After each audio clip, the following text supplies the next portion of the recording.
How do you identify terms for factoring the GCF? Imagine you're trying to find the biggest piece you can take out of a group of numbers and variables.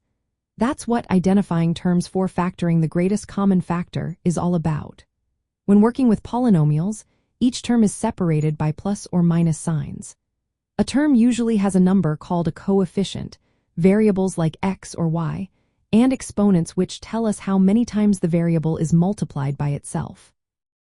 To find the GCF, start by looking at each term separately. Break down the coefficient into prime factors, which are numbers only divisible by 1 and themselves. For example, the number 12 breaks down into 2 times 2 times 3. Do this for all the coefficients in your polynomial. Next, look at the variables in each term.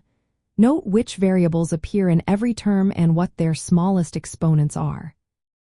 For example, if one term has x to the power of 3 and another has x squared, the GCF for x is x squared because that's the smallest exponent. If a variable appears in some terms but not all, it isn't part of the GCF. Once you have the prime factors for the coefficients and the common variables with their smallest exponents, multiply these together. This gives you the overall GCF of the polynomial.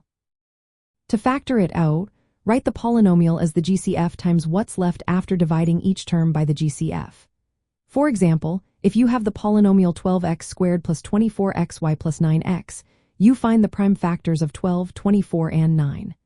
The common prime factor is 3. The variable x appears in all terms, with the smallest exponent being 1. So the GCF is 3 times x, which is 3x. Divide each term by 3 and write the polynomial as 3x times the remaining terms.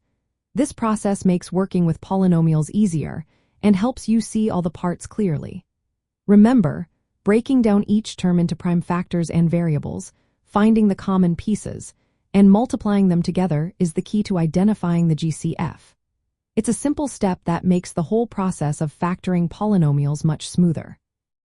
By practicing this, you'll get faster at spotting the GCF and making your algebra work much easier.